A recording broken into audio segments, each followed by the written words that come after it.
Hello मेरे rock stars, I hope आप सब बहुत ही मस्त हो गए, जम के पढ़ाई कर रहे होगे। Welcome you all in today session, lecture 3, force and laws of motion. Second तक हम लोग फर्स्ट लॉ की बात कर चुके हैं, फोर्स को अंडरस्टैंड कर चुके हैं, उसका इंट्रोडक्शन कर चुके हैं। Now this is the time to move to the second law of motion.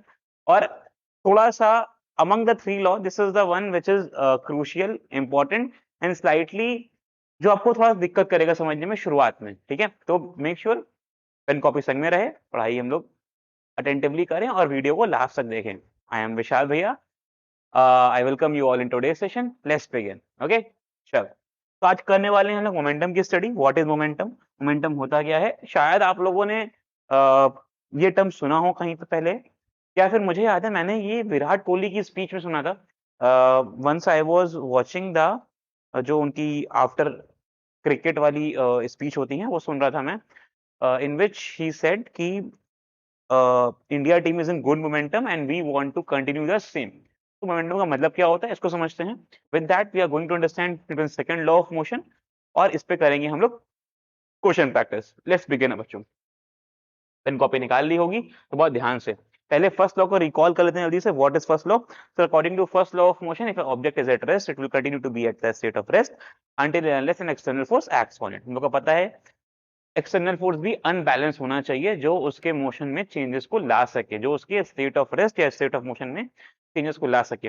There are two inertias, first is the state that is inertia of motion, second is the inertia of rest, right. एक और होता है inertia of direction, ही बोला जाता है, जो direction को change कर सकता है। अभी हमारे लिए दो ही इंपॉर्टेंट है, that is inertia of rest, inertia of motion, जिनकी हम लोग बात कर रही है। तो उन्हें क्या पढ़ा था हमने? The object are in motion, they will continue to move। और यहाँ पे देखो, because the cherries here has water droplets, और जैसे ही चेरी कोलाइड कर रही हैं तो जो वाटर ड्रॉपलेट हैं वो तो रेस्ट में रहना चाहते हैं। चेरीज का कोलिजन हो रहा है, चेरीज की सरफेस टकरा रही हैं, वाटर ड्रॉपलेट उनसे अलग हो जा रहे हैं, right. That's the law of inertia. The objects which are at rest, these are the droplets which are at rest, but वो रिलेटिवली मूव कर रही हैं चेरी के संग, लेकिन जैसे वो कोलाइड कर रही हैं at that time they the cherries are feeling the backward forces but the water droplets are falling there only। वो वहीं पे फॉल कर जा रही हैं क्योंकि वो वहीं पे at the position of rest रहना चाहती थी, but because of collision now they are feeling a force, they want to be at rest and because of collision they came to motion here, right। बहुत बढ़िया। now take some cases। पहले थोड़ा सा हम लोग कॉन्सेप्चुअली एनालाइज करते हैं इस मोमेंटम के लिए कैसे जाना है हम लोगों को, जिससे हमारे लिए प्रोसेस थोड़ा इजी हो जाए। बहुत बढ़िया। सर क्या बोल रहा है? here's a boy, you can see a ball coming। एक बॉल आ रही है, सपोज आप ग्राउंड में हो, आप क्रिकेट नहीं खेल रहे हो लेकिन एक बगल वाली टीम क्रिकेट खेल रही है और उन्होंने शॉट मारा और आपको वो बॉल हिट करी। ठीक है, you feel the effect, right. You feel the effect, आपको जहां लगेगी वहां आपको इफेक्ट फील होगा, इम्पैक्ट फील होगा।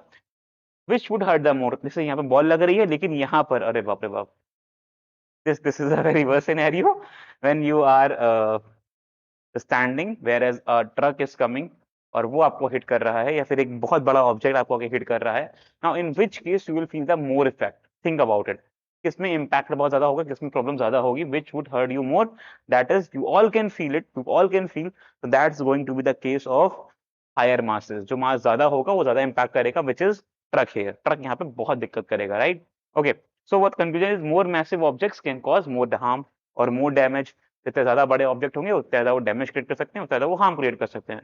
बहुत सही बात है सर। तो अब जरा इस बात को समझो कि एक बात समझ आ गई कि कहीं ना कहीं चीजों का मास मैटर करता है, लेकिन मास के संग और क्या मैटर करता है सर? एक और चीज है, that is let's say you are standing, एक बुलेट आ रही है, आ रही है, आ रही है, और उसकी वेलोसिटी 0 हो गई, मतलब आप तक आते-आते वो रुक गई।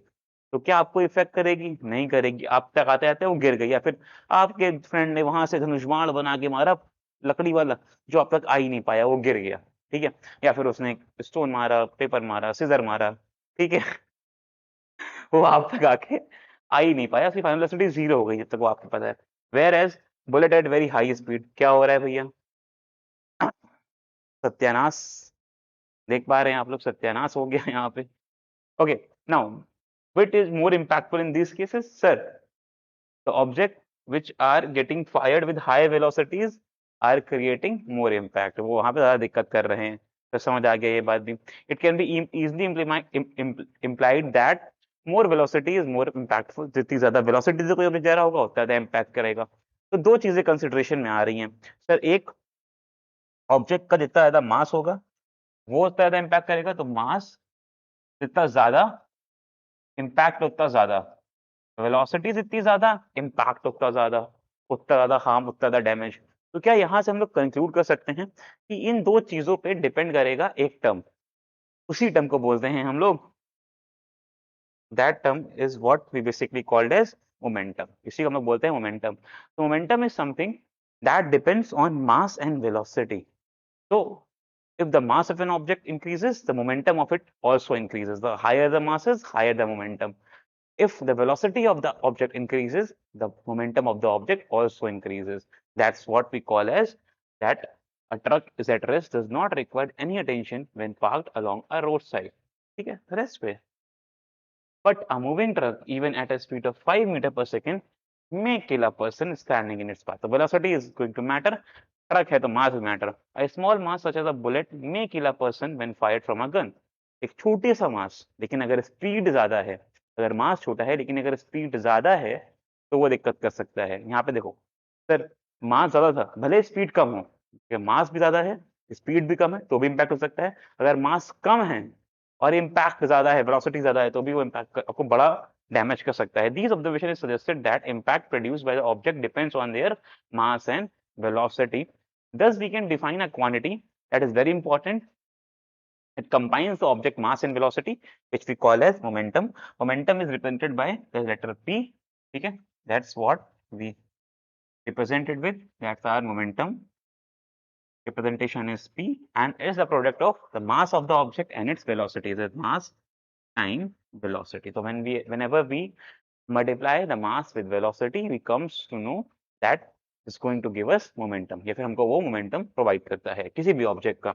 momentum is written by P of an object is defined as the product of its mass and velocity, that is P is equals to mv। याद रखेंगे, अगर आपको एक ऑब्जेक्ट का मास गिवन है, एक ऑब्जेक्ट की वेलोसिटी गिवन है, यू कैन सिंपली टेल कि व्हाट इज इट्स मोमेंटम। आप बता सकते हो कि इसका मोमेंटम कितना रहेगा, क्या रहेगा और कैसे रहेगा। ठीक है, बहुत बढ़िया, सिंपल है सर।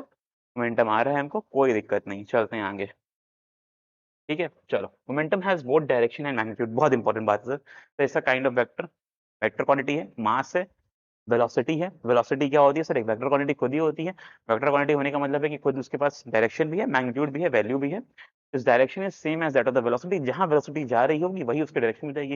ये मोमेंटम वेलोसिटी पे डिपेंड करेगा, तो वेलोसिटी की जो डायरेक्शन है वही मोमेंटम की डायरेक्शन है। तो ऐसा यूनिट ऑफ मोमेंटम निकाल सकते हैं सर हम लोग। उन्होंने क्या निकाला है अभी, P is equals to m we.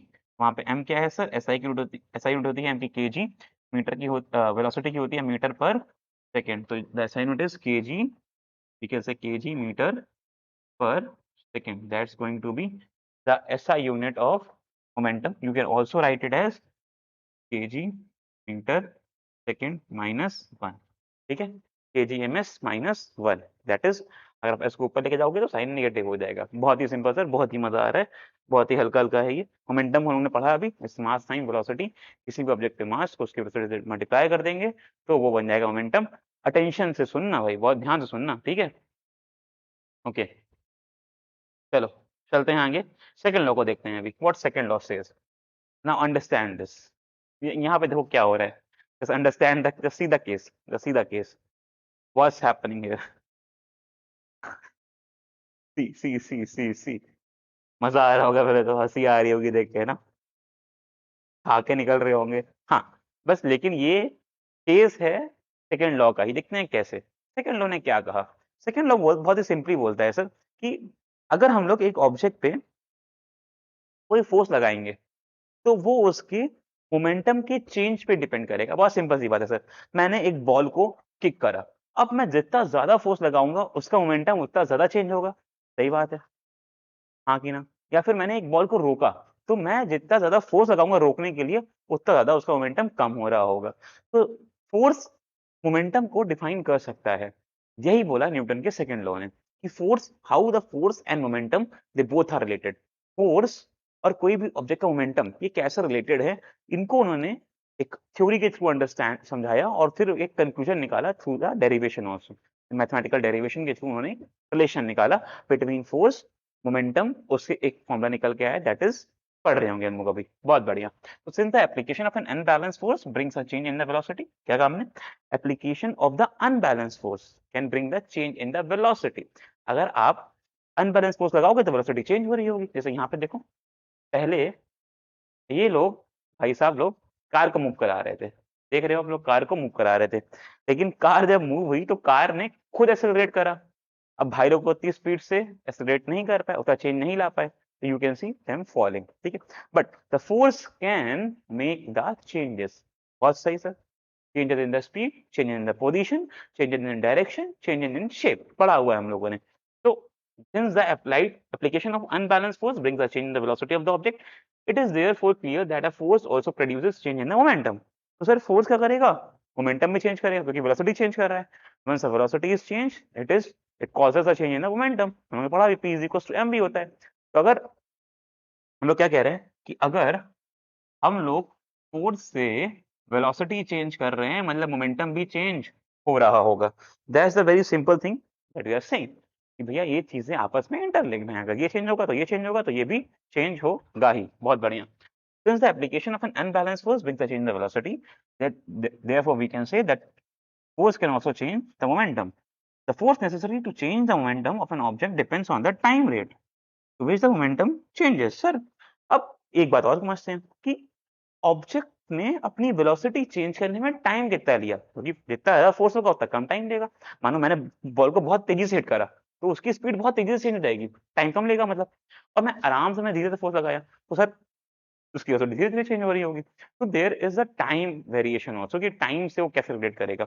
इसी चीजों को क्लब करके किसको किसको, मोमेंटम का फोर्स से और टाइम से रिलेशन को क्लब करके न्यूटन ने अपने सेकंड लॉ को दिया। दैट इज व्हाट वी यहाँ पे कहा, इजंट इट, हाँ ठीक है। That is called the second law of motion state that rate of change of momentum, क्या बोला बच्चों, चेंज इन मोमेंटम नहीं बोला, rate of change. Whenever we say rate we means time, ऐसा नहीं है रेट का मतलब यहाँ पे, रेट मींस टाइम, टाइम के रिस्पेक्ट में क्या चेंज हो रहा है। That's what Newton suggested in his second law. He clearly said, listen carefully, the second law of momentum states that the rate of change of momentum of an object is directly proportional to the applied unbalanced force। कि sir जो भी time के संग momentum में change है, ये depend करेगा कि कितना फोर्स लगाया गया। जितना ज्यादा फोर्स होगा उतना ज्यादा मोमेंटम में चेंज होगा, उतना कम टाइम नहीं सर, जितना ज्यादा फोर्स लगाया उतना ज्यादा मोमेंटम में चेंज, लेकिन टाइम उतना ही कम लगेगा, ये तो बोला उन्होंने। तो sir F is exactly to P, F is exactly to P, but F is inversely to T। Force बढ़ाने से मोमेंटम बढ़ेगा, फोर्स घटाने से मोमेंटम घटेगा, लेकिन फोर्स बढ़ाने से टाइम में जो चेंज होगा, मतलब speed of the object, velocity of the object change होगी। अगर ज्यादा फोर्स होगा तो कम टाइम में वो चेंज जाएगी, और अगर कम फोर्स होगा तो ज्यादा टाइम में वो चेंज होगी। बस इतनी सी बात, दैट्स व्हाट ही कंक्लूडेड। अब देखते हैं इसके डेरिवेशन कैसे हैं, ठीक है। Suppose an object of mass m, पूरा आपको ये लिखना है कि आता है derive the second law of motion, what Newton suggested and derive the F is equals to ma formula, ऐसे लिख के आता है, आपको डिराइव करना पड़ता है। पूरा ऐसे करोगे आप, बहुत ही अच्छे से मैंने लिखा हुआ है, ध्यान सुनना। क्या कहा हमने लिया है एक m मास का object, we have taken an object whose mass is m, बहुत बढ़िया सर, एक m मास का ऑब्जेक्ट ले लिया है, moving along a straight line with initial velocity u। क्या बोला कि वो मूव कर रहा है स्ट्रेट लाइन में, उसकी इनिशियल वेलोसिटी u है सर। इनिशियल वेलोसिटी क्या है, इनिशियल वेलोसिटी है उसकी u। It is uniformly accelerated to the velocity v in the time t। After time t, यहां से यहां आने में उसने टाइम लिया है t, मास तो सेम रहा सर, लेकिन वेलोसिटी v हो गई है। क्या कहा मैंने, मास तो वही रहा, ऑब्जेक्ट का मास तो नहीं रहा, लेकिन अभी वेलोसिटी u से v हो गई है, क्योंकि उसने कुछ टाइम में एक्सेलरेट करा है, तो बॉडी का वेलोसिटी चेंज हो रही है, mu से mv, mu से mv। बहुत बढ़िया, ठीक है। Applied application of a constant force, ऐसा क्यों हुआ, क्यों वेलोसिटी चेंज हुई sir, whenever there is a change in the motion it is clear कि वहां पे कोई ना कोई फोर्स लगा है, कोई ना कोई अनबैलेंस फोर्स एक्ट कर रहा है। ये फर्स्ट लॉ से ही बोला है, फर्स्ट लॉ से सेकंड लॉ है, सेकंड लॉ से थर्ड लॉ है, ये सारे आपस में कनेक्टेड हैं, ध्यान से सुनना, ठीक है। तो फर्स्ट में क्या कहा था कि object moves, if it moves that means that unbalance force is being applied. तो यहाँ पर फोर्स लगाया है, फोर्स लगाया है तो मास वही रहा है, लेकिन वेलोसिटी चेंज हो गई, मास में चेंज हो गया। मास तब चेंज होगा जब ऑब्जेक्ट ब्रेक हो जाए, इतना फोर्स लगा दो, इतना फोर्स लगा दो, ऑब्जेक्ट ब्रेक हो जाए, तो फिर मास चेंज हो जाएगा। अदरवाइज बॉल जा रही है, बॉल को आपने थ्रो करा, किक करा, हिट करा, जा रही है आगे, चलने दो, u और v, ठीक, बहुत बढ़िया। Sir the initial momentum and final momentum निकाल लेते हैं सर। सर अगर बात करते हैं यहाँ से इनिशियल मोमेंटम की, तो p1 बोल देते हैं इनिशियल को।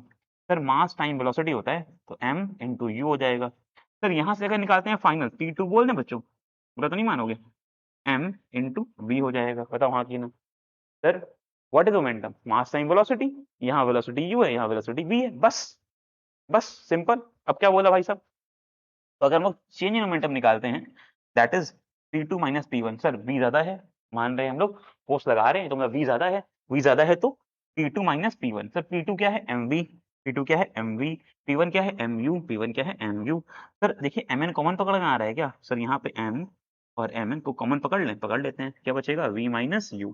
बहुत अच्छे सर, बहुत बढ़िया, क्या बचा, m v माइनस u, डब्बे के अंदर v माइनस यू, डब्बा लगाना ना भूलना बच्चे, काफी बच्चे ऐसे लिख देते हैं, m कॉमन ले लिया, v माइनस यू ऐसे कट जाएगा बेटा, है ना, फालतू में, क्योंकि m बुरा मान जाएगा, यहाँ पे u बुरा मान जाएगा, क्योंकि u को तुमने m छीना लेकिन ब्रैकेट नहीं लगाया, घर आके मारेगा तुमको, ठीक है, तो ऐसा ना करना।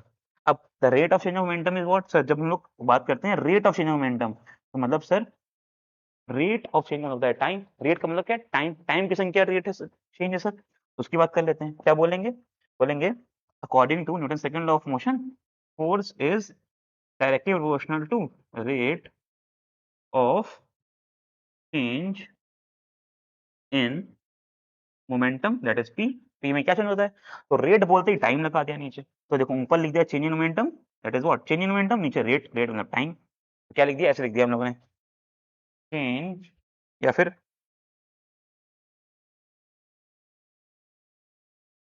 यहाँ पे सिर्फ उन्होंने रेट ऑफ चेंज मोमेंटम निकाला है, रेट ऑफ चेंज मोमेंटम क्या होता है, sir rate of change momentum, change in momentum निकाल लिया हम लोगों ने, चेंज इन पी निकाल लिया सर, एम ब्रैकेट डब्बा बना के वी माइनस यू, ब्रैकेट बना के वी माइनस यू। अगर रेट निकालना है, rate of change in momentum, तो क्या करेंगे सर, नीचे टाइम भी लगाना है सर, बहुत बढ़िया, नीचे टाइम भी लगा दिया। अब ये rate of change in momentum बराबर होता है, प्रोपोर्शनल होता है फोर्स के, क्या होता है सर, प्रोपोर्शनल होता है सर, ये फोर्स के, किसके प्रोपोर्शनल होता है, फोर्स प्रोपोर्शनल होता है, it is proportional to applied force, तो force is proportional to m v minus u upon t. Sir ये कहाँ से है, अभी देखा हम लोग ने, v minus u upon t, m v minus u upon t, बहुत बढ़िया, बहुत बढ़िया सर। अब सर ये थोड़ा देखा देखा लग रहा है, सर ये कहीं देखा है, ये टर्म ना, ये वाला टर्म, ये तो कहीं देखा हुआ है, v minus u upon T को क्या हम लोग एक्सेलरेशन बोलते आए हैं क्या अभी तक, sir acceleration is rate of change, या फिर velocity, rate of change of velocity बोलते हैं ना, एक्सेलरेशन इज, वहां भी देखो, वहां पे रेट का यूज करते थे, rate of change of velocity, change of velocity rate, change of velocity rate, बहुत बढ़िया। यहाँ पे क्या हो गया, अब देखो v minus u upon T तोड़ा, क्या बना, a बना सर, और प्रोपोर्शनल हटाते ही एक कांस्टेंट लगाना पड़ता है, याद रखना, whenever you remove a constant, it is mandatory to put a constant, that constant is k here, वो वहां पे कांस्टेंट होता है, यहाँ पे k की कोई वैल्यू नहीं है, k की वैल्यू 1 रहेगी, लेकिन आपको पुट करना बहुत जरूरी है, ठीक है, फॉर्मूला आया यहाँ से f is equal to k m है, a कहाँ से आया सर, इसकी जगह a लिख दिया हम लोग ने, ये पूरा क्या है, a है, ये m है, ये k है, ये k है, ये m है, ये a है, k m a, बहुत बढ़िया, बहुत बढ़िया, के एम ए। सर के कांस्टेंट है, सर कांस्टेंट की कोई वैल्यू होती है, हाँ यहाँ पे होती है, वैसे हर एक कांस्टेंट की वैल्यू तो होती ही होती है, के की वैल्यू पे 1 ले लेते हैं, एक्सपेरिमेंटली है बच्चों, the unit of the force is so chosen that the value of constant के बिकम्स 1, कितनी बन जाए, 1 बन जाए, तो एफ इज इक्वल टू क्या आ गया, एम ए आ गया। याद रखना बहुत ही अच्छा फॉर्मूला है, बहुत ही अच्छा रिलेशन है, बहुत काम का है। दोबारा से रिकॉल कर लेते हैं एक बार, ठीक है, क्या था सर, एम मास की बॉडी थी, यू वेलोसिटी चल रही थी, फोर्स लगाया गया, v वेलोसिटी चलने लगी, initial momentum mu, final momentum mv। How we define the force, force is proportional to rate of change of momentum according to second law of motion, second law of motion क्या बोलते हैं, force is, ये keyword है, according to second law of motion force is directly proportional to the rate of change of momentum. Sir change in momentum क्या आ गया, m v minus u, that is m common v minus u, rate का मतलब क्या हो गया, time, v minus u upon T क्या बन गया बच्चों, एक्सेलरेशन, तो प्रोपोर्शनल लगाया, k लगाया, m a, f is equal to k m a m k की value 1 experimentally, f is equal to m a, बहुत ही बढ़िया। एक्सप्लेन वाई, क्वेश्चन पे आते हैं जल्दी से, explain why it is easier to stop a tennis ball than a cricket ball moving with the same speed, बहुत ही सिंपल है sir, why is it easier to stop a tennis ball than a cricket ball moving with the same speed, explain why it is easier to stop a tennis ball, एक tennis ball को stop करना क्यों easy है than that of the cricket ball moving with the same speed? क्योंकि बच्चों cricket ball is made up of leather, है ना? हाँ कि ना? वो रबर की होती हैं, हमारी टेनिस बॉल रबर्स की होती हैं, और क्रिकेट बॉल लेदर की होती हैं। लेदर की बॉल मतलब मास ज्यादा, स्पीड तो सर सेम है, but momentum depends on speed. ये हम लोग मान लेते हैं मोमेंटम ऑफ क्रिकेट बॉल है, ये मोमेंटम ऑफ टेनिस बॉल है। Sir momentum of cricket ball is more because momentum में इसका मास होता है, mass of cricket ball is ज्यादा than mass of tennis ball, hence इसका मोमेंटम इज आल्सो ज्यादा। because the mass of the cricket ball is more than that of the tennis ball, it is difficult to stop the cricket ball as because of its high masses। Leather की होती है, अंदर बहुत dense होती है, देखा होगा आपने लेदर की बॉल कभी खोली हो तोड़ी हो तो, ठीक है? बहुत बढ़िया। Lots of theory today, let's practice in next session. अभी पहले हम लोग थ्योरी को अंडरस्टैंड करते हैं, सेकंड लॉ को अंडरस्टैंड करते हैं, जिससे हम लोग नेक्स्ट टाइम मिले हमारा तब क्वेश्चंस और अच्छे से कर पाए। तो हम लोग सेकंड और थर्ड और फर्स्ट को मिला के हम लोग क्वेश्चन करेंगे, थर्ड को कंप्लीट करते हुए नेक्स्ट टाइम पे।